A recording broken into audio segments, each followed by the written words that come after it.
That's it. Hey, everyone. Oh, I need to turn this now. Oh, oops. Okay.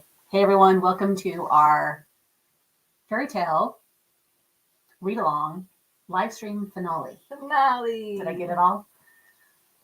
So I thought it would be fun to have a live stream to end this read along with so that we can just talk about the whole book all at once and have a little combo discussion. Yeah. So we have started this read along back in March 1st and have had a little check-in every week. So this is taking the place of that little check-in, having this live stream and talking about the whole book. So thank you to everyone who has participated and read along with us. I think we've had... How many people? That's what I was just going to say. Did it? I don't really know. Quite a few. I'm guessing there was maybe about 10 people. Really? Yeah. I didn't ever really count officially. So there was a handful. There was like 4 or 5 people who were answering questions over on Storygraph on my page over there. And then 2 or 3 more people answering questions on the YouTube check-in things that I did. So plus you, me. Did Devin and Asia Asia reading it?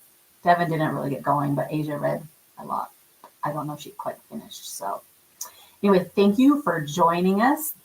Let us know in comments if you're here so that I know you're here. Otherwise, I feel like we're just talking to ourselves, which we pretty much are, I feel like. But if you're here, let us know so that we know who's with us. So I think to get us started, we were going to say what we rated it for Goodreads. Should we start with that one? For Goodreads? Yeah, on specifically. Goodreads. Well, it's Goodreads rating. I guess people can rate a book even if they don't rate it on Goodreads. Is that what you're saying? I don't know what I'm saying. Okay. What did you rate it? 3 out of 5. Oh yeah, you didn't like it. I forgot. Welcome, Hunter. Hello, Hunter. Thanks for watching us so that we feel like there's somebody here. I rated it 4, which is sort of my go-to rating, right? That's just like, you liked it. I liked it. I liked it quite a bit, but I didn't like fall totally in love with it, I guess. But you just sort of ish liked it, right? It was very ish. Honestly, should I say this? I mean, we're here to just talk about everything we want. Like, okay. Or do you want to save it for a question? Well, I don't know if it fits in any of the questions. Okay, then let's just do our overview thoughts. Go for it. So if the book was only the Emphis part, I probably would have given it 2 stars. But I loved the beginning. You loved the beginning? I thought you thought the beginning was boring. No, I liked the beginning. All the stuff with Mr. Bowditch. Yeah, you liked that part. I liked that part, and I liked that build-up. Oh. But then as soon as we got into Emphis, it just... Really? Yes! I did not care about Emphis. And so... Yeah,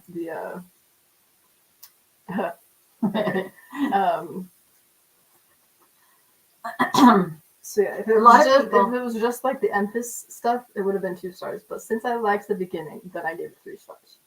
Okay, interesting. I think other people really liked the beginning too, but I know some people on the Storygraph discussion was saying that they were anxious for something to get going, and it was too slow in the beginning. But I kind of liked... I liked the slow build-up. Yeah, I liked kind of the calmness of it and the easygoing way and getting to know Charlie and Mr. Bowditch. And if that would have just kept going just like that, it would have been fine. Charlie and Mr. Bowditch. I have like a list of things that I wish would have happened. In the beginning? Or after like, that? As a whole. Okay. But I don't know. We can do the other questions first if you want. Okay, well, I don't know which order to do all this in. So I guess we can just get us started. Why isn't Cammy or Jenny here? I don't know. Cammy, Jenny, Jenny, where are you? are you here? Come on. Okay. I just took the questions that were in the back of the book and, oh yeah, see? Okay. Jem says that she wishes the book was mostly just Empis. Yeah. I think Well, okay, a so lot of people are going to be on the other side. here's the thing: is that it feels like two different books. It does. The beginning was a book, and then Empis was another book. And so, like, if it was only Empis and like that was the book, then it probably would have been better. But it felt so disjointed. Okay, from so the beginning. one of the questions, Lit Lady. Yay. Hi, Lit Lady. One of our Storygraph people. Yay. Okay, whoops, I should show that. Yes, Lit Lady on Storygraph. Okay, let's go back to one of the questions from the back of the book. I was about ready to say, I took just the questions out of the back of the book. And we can diverge from that however we want, but that's just to get us going if we needed some help. But one of the questions is this. Why do you think King took so much time to set up Charlie's normal world and took so long and before he got it to the magical one? And it was, like you said, a whole half of the book. Why do you think that? Why do you think he did it that way? Anyone?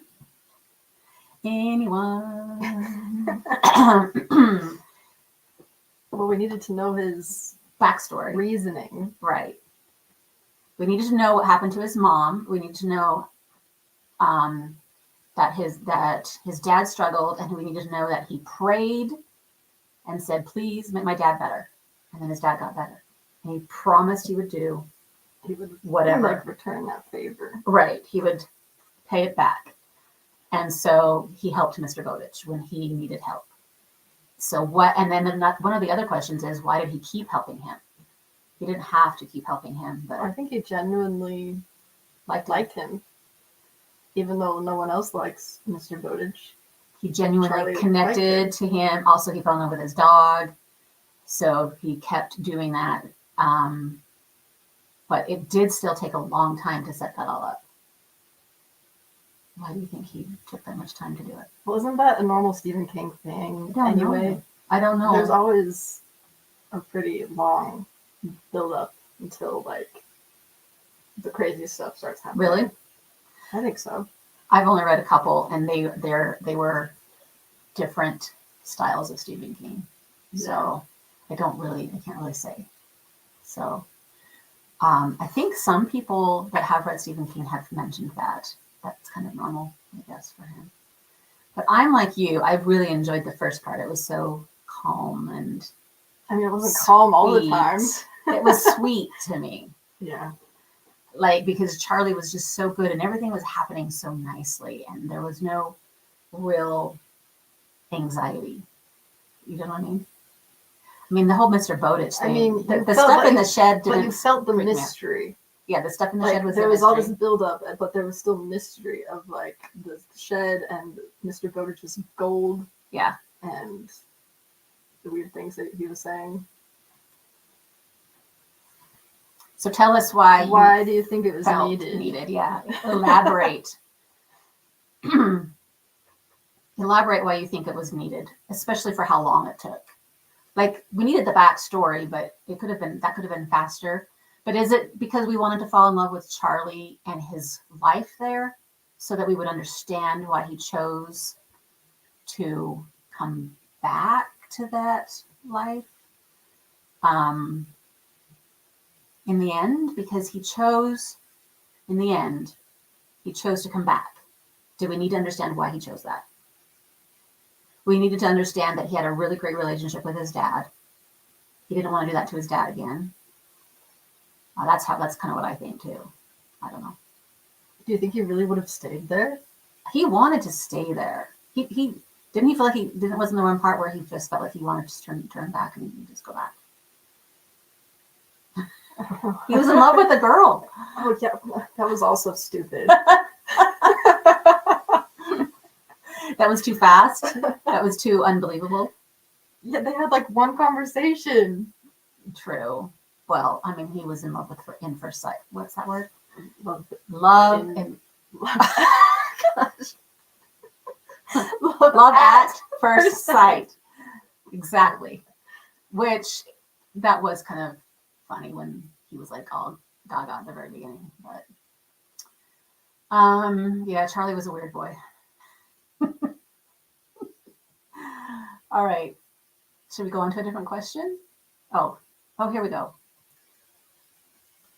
Okay, wait. Okay. Okay, Yes, let's see what this says. Charlie is actually good-hearted, even if he is capable of terrible things. Also, I can help to sustain disbelief a little easier with slowly introducing more. Yes, I remember thinking at the very beginning of this story, is Charlie as good as he seems to be? Slowly as we're introducing more fantastical elements. Okay. Yes. The whole about Charlie is good. That's kind of been a discussion all along because we felt like he could do.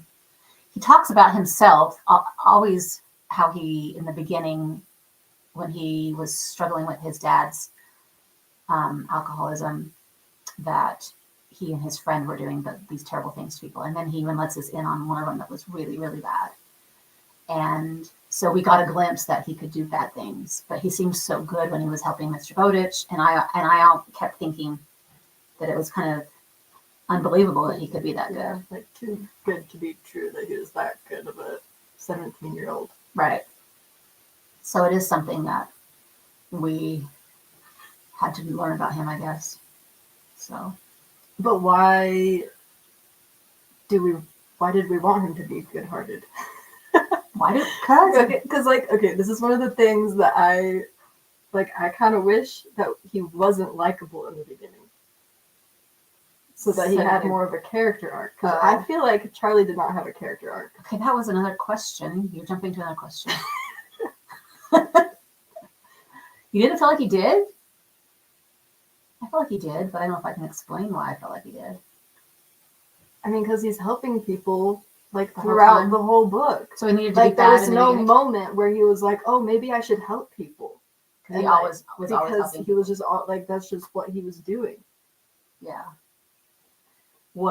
He needed something to he needed to, I don't know, be somewhat less good-hearted and then have something that humbles him. I don't know.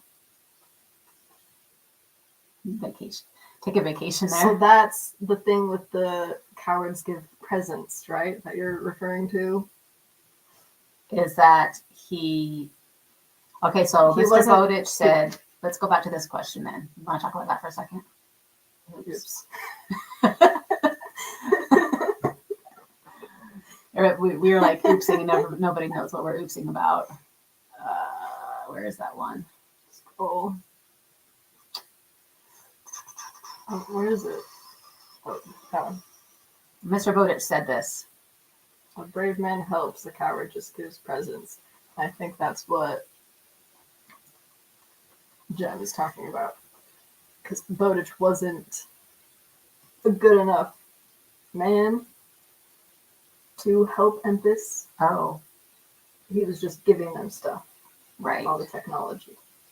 Okay. But he wasn't the chosen prince.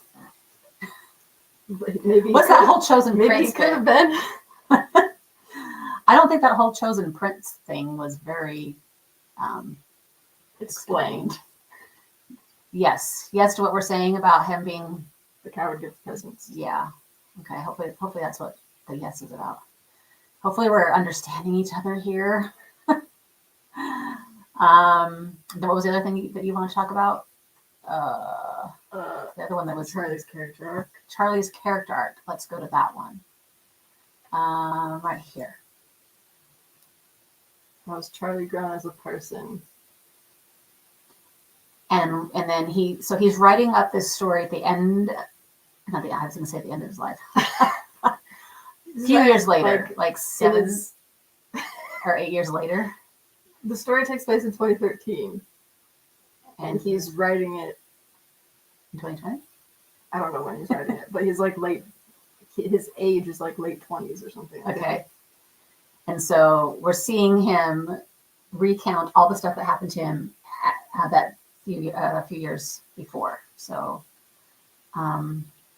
so we're seeing it from a perspective as an older guy, and so I don't know why he feels the need to write it out. Do you have any ideas on that one? I don't know, because like who is he writing it to? I don't know. Because he even said at the end that he didn't want people to know about Empis so that people wouldn't go and like Dig up his attack them. Dig up his. He wanted Empis to stay the So- secret. So why is he writing it? I don't know. Good question. But let's talk about the If art, he's just writing it for himself, then that makes sense. like a journal. But it's not like the way that he's talking is as if he's talking to someone. Right, and he's trying to make somebody believe. Him. Right. And his arc that you don't think happened. Did he grow as a person?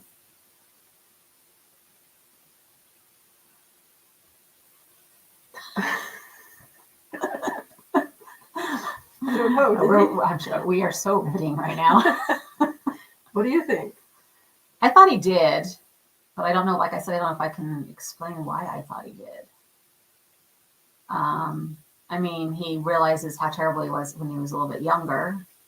He realizes that he would do a lot of things to help people. I don't know if he would have done that in the beginning.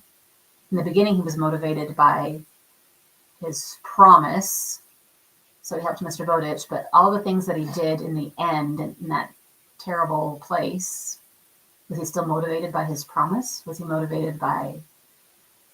See, that's where I feel like it's disjointed because it's so totally removed from that very beginning motivation that it feels so random. He just became so invested in this place and those people just by being there and living out that experience in the dungeon, whatever that place was called. Deep Marine. Oh, yeah.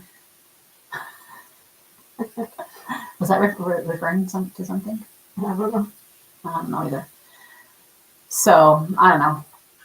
If anybody else would like to chime in on whether they think Charlie grew or not, let us know. In the meantime, we will go to a different question. What else did we kind of hit on here? Let's talk about this. I found that this was interesting because I didn't realize that this book was, in the end, there's like an author's note, and Stephen King said he just wanted to write something that would make him happy during the pandemic. And so this was just kind of his for fun book. So I thought that was interesting. I didn't know that before reading it. What parts of the story are the most fun and happy for you? This is one of the questions in the back of the book. Did you have happy parts? The beginning? It's not very happy. No. Well, it's not very terrible either, except at the end. Maybe like the only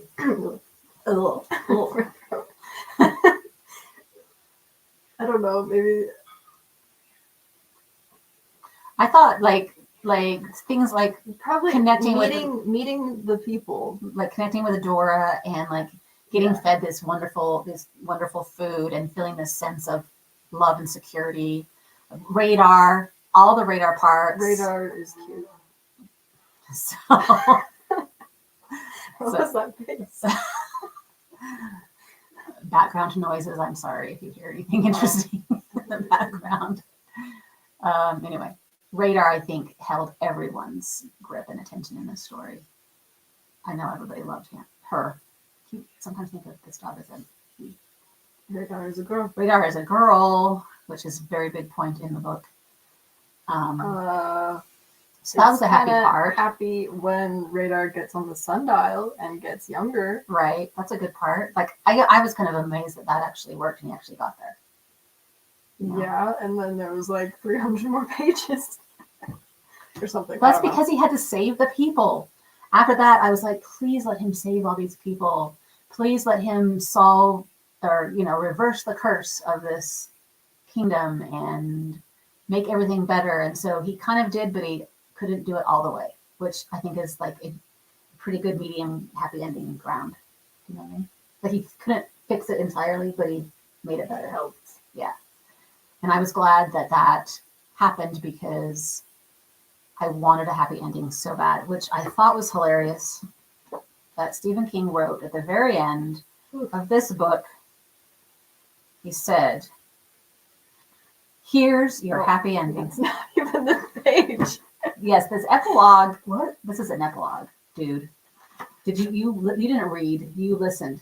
This is the end, and this is the epilogue. Oh, here's your happy. Oh, he says here's your happy ending there. Yeah. But it's also Do you want to?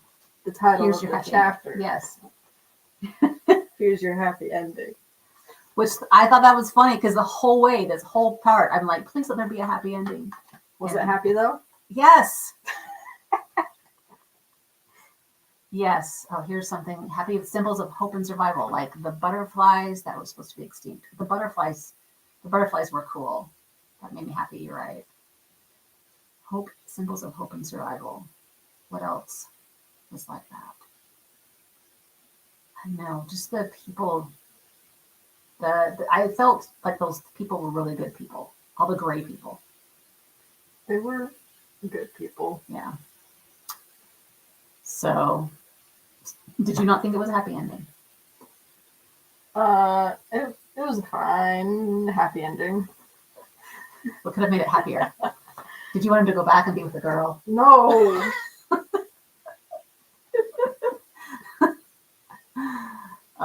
What did you want? What could have been? I don't know. Happier? Well, I mean, because it's kind of sad because he put cement over the. I know. the I well. told you I got weepy at that part, which you So- thought I was crazy for. But then you said, "Yes, it's sad, right?" Yeah. But it's still happy He put because cement. he helps them, and then he knows that he can't go back and he can't make these two worlds mesh at all. Yeah. And he goes back to his dad. That's the happy ending. Yeah. And Radar's better. And Radar's young, which I guess was the whole point of everything that happened. Exactly. I don't really understand that either. Do you not like Radar? Did you not want Radar to I get like better? Radar. But, like, the risk that he went to, Was crazy. I don't know. Oh, that's another question. Where is that one? Da-da-da. Why does Charlie risk everything for Radar? Because he loves Radar. Everybody is really, really motivated by their pets and dogs and animals, aren't they? Aren't they? They are. So that's why. And he became so attached to Radar, and just seeing him falling in love with him when he was still doing kind of okay, and then I mean, her. sorry. Why do I do that? And then seeing her get so bad so fast, I think he really, really, really felt he needed to do something about it. And he felt like if there was a way to do it, he was going to do it. And I think he didn't know what kind of risk he was taking. Like, was that still part of the paying back? No, it was his own thing by that time. Didn't have anything to do with Mr. Bowditch anymore.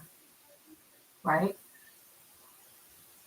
I don't know. You don't feel it, huh? You don't feel the motivation wasn't kind of strong enough. Yeah, like like if it was a different story, if it wasn't fantasy, then that motivation is great. But because it's like such this intense fantasy in like this whole different world, I feel like that motivation doesn't make any sense.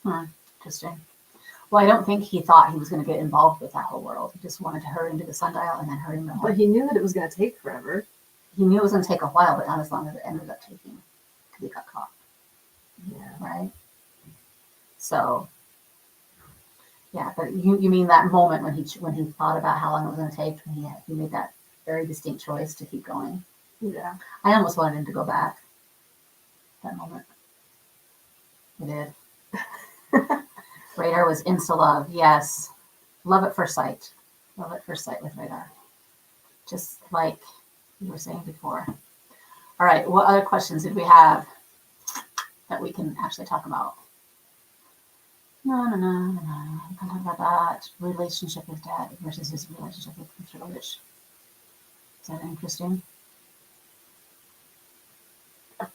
Oh. Pick one. Sorry, I'm just scrolling through seeing which one that we. Oh, I love this.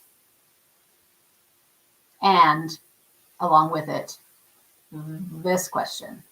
So that's two questions that we can kind of talk about together. Stephen King throws in a lot of references to books and stories and movies. Even himself, which we thought was awesome. And then also, we loved seeing the tie-ins to specific fairy tales when he gets to Empus. Is that how you say it? Yeah. You know how to say it because you heard it in your ears. Empus. So there's a lot of tie-ins to fairy tales there, and then there's also a lot of tie-ins to different books and stories. And I actually started making a list because I was going to talk about them or share a list of ones that I saw, and then I gave up because I gave up because I don't know. I decided it was kind of pointless, but now I kind of wish I would have done it. But the one that the back of the book, this question in the back of the book talks about is Something Wicked This Way Comes by Ray Bradbury. And I read that one so long ago that I can't really remember the connections. And you loved the connection with Lovecraft. The Lovecraft story with the stuff at the end with, what was that thing called? Cthulhu. Yeah, I had no idea what that was about because I have not read any Lovecraft stuff. So, but that was a big, huge tie-in, right? And what else did we notice? Oh, we're not prepared on this Someone one. just came. Oh, hello. Hello.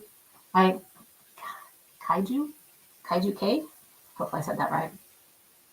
Thanks for coming. I can't remember if you read this book though or not. Let us know if you were a read-along participant or if you're just here to hear us babble about this book, I guess. You did read it. Yes? Yes. Awesome. Okay, what were you saying? We were talking about trying to remember what stories stories were in the book and the fairy tales. So you were saying before when we weren't on air, she was like, well, what fairy tales were mentioned? And I'm like, well, there was Rumpelstiltskin for sure, because a lot of Rumpelstiltskin. And there was the three little pigs because of the three royal family members in their three separate houses. And he even said one was bricks and one was sticks. And then there was wolves outside, which wolves tie into Three Little Pigs and Little Red Riding Hood. And then there was a little mermaid, a dead little mermaid. That was really sad. Then there was, what were the other ones I said? Oh, the little old woman who lived in the shoe. And the Goose Girl. And the Goose Girl. Those were all tied in. And then, of course, Jack and the Beanstalk, because Jack and the Beanstalk goes and gets gold that's guarded by giants. So that one is a pretty good tie-in. So is the giant in Jack and the Beanstalk called Dogmagog? Dogmagog. What's that name? Yeah. You said Dogmagog, didn't you? I don't remember what the giant's name is, but because they talked about that at one point. That the Jack and the Beanstalk giant, that was his name. And then that was the name of the dude at the end. And so I'm like, it did say that Jack and the Beanstalk, it said in here somewhere that was the giant's name, Jack and the Beanstalk. Somebody Google that real fast. I'll Google it. You'll Google it. I don't know what the giant's name is. And I missed that part. But, yeah, there was a lot of Jack and the Beanstalk tie-ins for sure. Blunderbore? Blunderbell? Gog-magog. Okay. And the story of Jack Spriggans. Jack Spriggans? The giant is named Gog-magog. Oh, interesting. So he stole a name straight from the fairy tale. But okay. Okay. Okay. Here's one of my things that I feel like would have made the book better. Is either be a totally new thing that was not related to fairy tales at all, or it literally is the fairy tales. Like because Like a twisted retelling, they call it. yeah, because what this is, it's just like you were saying, it's just like these hints of like things that could be all these fairy tales, but they're not. I loved that though. I thought that was cool. But it didn't make it as cool for me. I don't know. And so then the what's his name? Eldon. When he's like, I know your name, Gog Magog. Oh yeah, that's Rumpelstiltskin. And Again. and so then I'm like, okay, so is this the actual fairy tale or not? Because that's the name of the giant in Jack and the Beanstalk. So he was meshing the two of them now because that's the actual fairy tale for Rumpelstiltskin. That's how she kills Rumpelstiltskin. The Rumpelstiltskin story. By saying his name, but Gog Magog is Jack the Beanstalk. Right, so he meshes the two for that one. Well, I don't care about that. So what's your complaint here? Just that like the whole book, it's like it's not the actual fairy tales. It just resembles the fairy tales, but then he uses the name of the actual giant in the actual fairy tale, and that bugs me because it's like, okay, then the whole thing should be the actual fairy tale, not just a resemblance of the fairy tale. Okay, everyone else who's watching this, please weigh in on this discussion. Radar's your favorite. Yeah, I think Radar definitely got a lot of people to stick with the book and see what would happen to her. And the Snab. It was like the cricket. Why the King of Small Things was just a runaway favorite for me. Yes. That was one of those weird, bizarre parts. Like, we've got a cricket that can do these crazy things. That one, I felt like was sort of a tie-in to Pinocchio with cricket. Jiminy Cricket. A little bit, maybe, but that was an added, one of those things where you don't know how they're going to get out of it, and then some random thing happens. Like the cricket saves the day. It's just very convenient. Yeah. Convenient cricket shows up Exactly. in the wall. And brings fireflies or rats or butterflies. The butterflies came on their own. The cricket brought the rats and the fireflies. She doesn't remember this part. The Pied Piper story. I don't know the Pied Piper story very well, so you'll have to remind us where that tied in.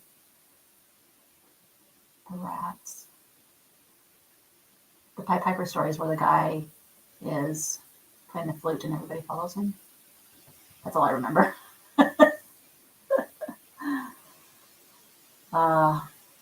There's a lot of fun little details like this. The Snab cricket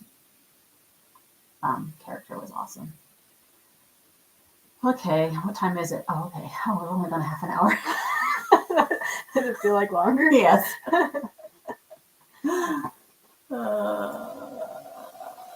Mice or rats following the play of the flute. Was it rats that followed the flute? Man, I just can't remember that story. But the children follow the flute. We need to Google. Now we need to Google that story.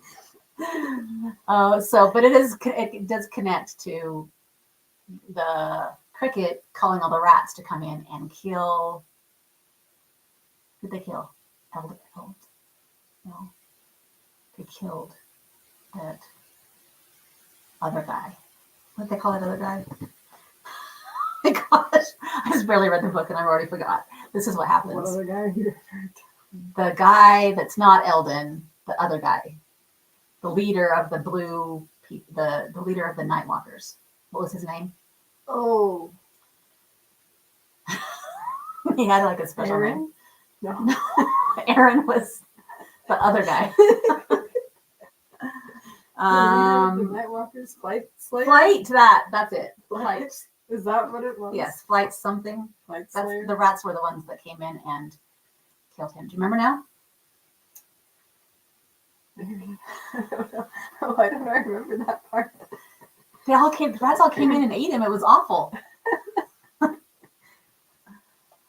Oh, oops. Flight Killer, Flight Flight Slayer, Slayer. Flight Killer, Flight. I can't find it. Oh, Flight Killer. He was the leader of the Nightwalkers. And yeah, the rats killed him. Okay. Do you have any other questions that we want to talk about? For those of you who are now with us, how many stars would you be giving this? How many stars are you going to give this book? I'm giving it 4. Tori's giving it 3. 3, So we're curious to know what your rating would be. maybe 2.5 though. The more we talk about, the worse you're hating it. I didn't hate it. Something it could have, like, I could think of things that would that you make like. me enjoy it. Oh, you said you were going to talk about some of those. What would you have liked to have had happen? Oh, you already said that about. Well, so Was there more? 1, Charlie be more unlikable at the beginning. Okay. 2, have it be the actual fairy tales. Okay. I wanted more connections. 3.5 and 4.5. 4.5 is high. But she gets these Oh, too. okay. What was I saying? I wanted more connection between Charlie's World and Empis. Like, because like I said, it felt like 2 different books. And so when we were in Empis, I wanted to feel like the stuff from the beginning Was threatened some kind of way, was maybe. like part of it somehow. And like we have that a little bit with like seeing Bowditch's initials around and like the technology that Charlie assumes that Bowditch brought. Uh-huh. But like that was just kind of eh.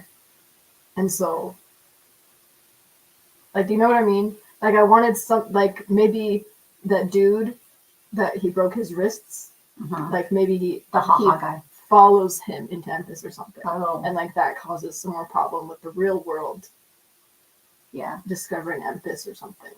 That would have made it more interesting Yeah. instead of it being so totally separate. Right. I do feel like that for the most, even with all the crazy things that happened, for the most part, there wasn't a whole lot of conflict. You know what I mean?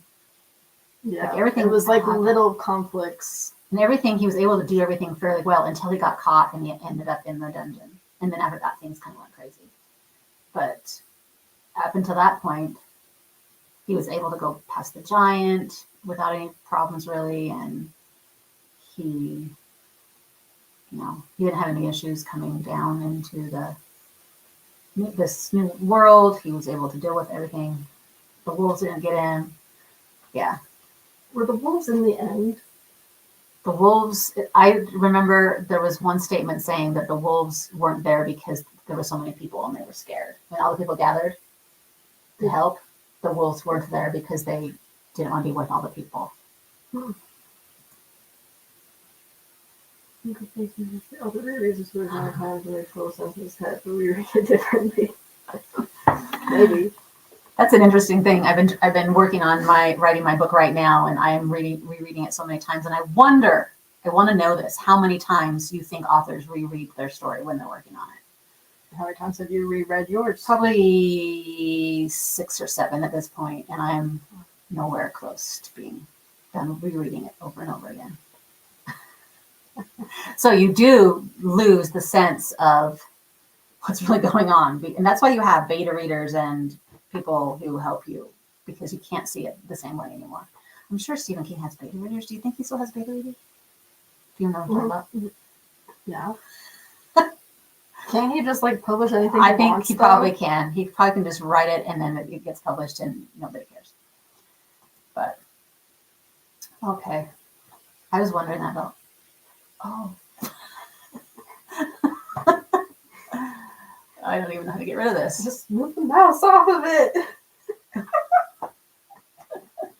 Sorry, we're having technical issues. He was telling Yes. Stephen King no. Oh. Right. Yes, she's agreeing with me that that's what happens. And who's telling Stephen King no? Exactly. Imagine being his beta reader and like giving him Feedback. feedback. Well, I can see you doing that. You can say to him, Stephen King, I think can I be your beta reader? you should have done this. Wonder what he would have said to you. Oh, that's funny. Well, I don't have much else to say. There's more questions, but I think we actually discussed many of them already. What about Charlie's? Do you think his voice was oldish? Oh, yeah, that's another thing. But that also might be just another Stephen King problem, because how old is he? Stephen King's old. Like 70-ish? 70s? Yeah. And he doesn't know how to write a 17-year-old. You think that might be it? Maybe. Because So- he's talking about emailing Yes. in 2013. He's 17 years old in 2013, and he's emailing Did they not email? instead of like texting. So 2013 was a long time ago. Think about it. So did, But did people people were really still texting in people were 2013. texting more than emailing? When you're 17, I don't know. Probably, actually, you're right. Stephen King is bad with technology. Is that because? Do you think that's because he's older himself? I don't know. I haven't really thought about this. I didn't catch that he didn't seem like a 17-year-old. I don't know. Very, very much. But Yeah, no, he felt older than 17. and is it because he was older and telling the story? Oh, maybe. He was older and telling the story. So some of that Maybe that's part of it. got mixed up in it. But who knows if Stephen King did it on purpose? Who knows? There was another question that kind of went along with what we were saying about that. Where is that one?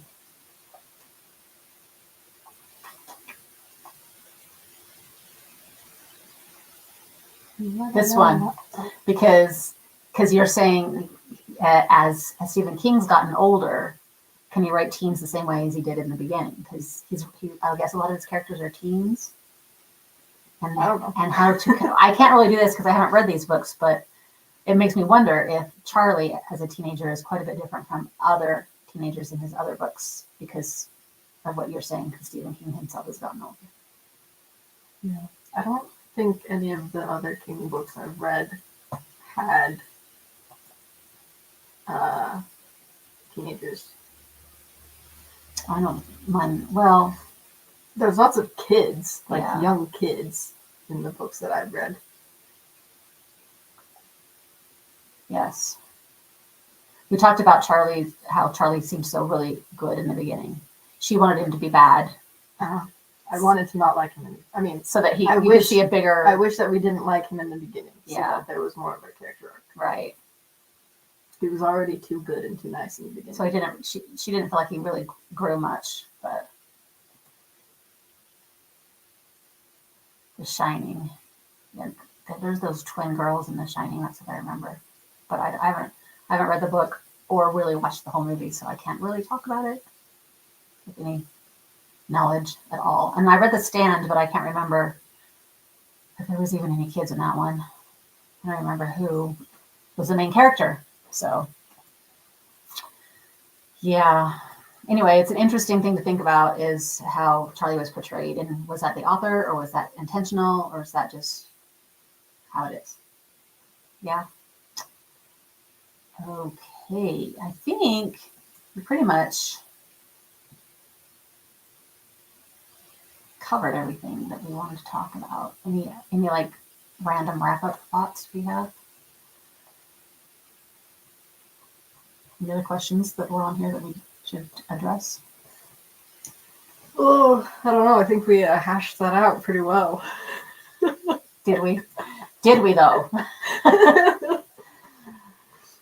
Usually when we're at like book club, most of the discussion gets taken over by more talkative people than us. Yeah, neither of us. And we just sit back and listen. So having to carry the conversation here is an interesting feat for us. What's this one? Stephen King wrote The Warlock when he was 19. Came under his pen name. Was that one? That one's on my TBR list on Libby. Really? Yeah. So was this even before his his debut novel, Carrie? I don't know. I don't know either. But interesting. We'll have to look into that. You will read it and let us know. Yeah, it sounds really painful. Great. This was fun. I hope you had fun. Yeah, I know it was we really winging it here. So, but thank you everyone for, yes, I think so. What? That it was before Carrie. Okay. The way these conversations go, sometimes you're like, let me take that thing off. Where is it? Down. The blue one. Sorry.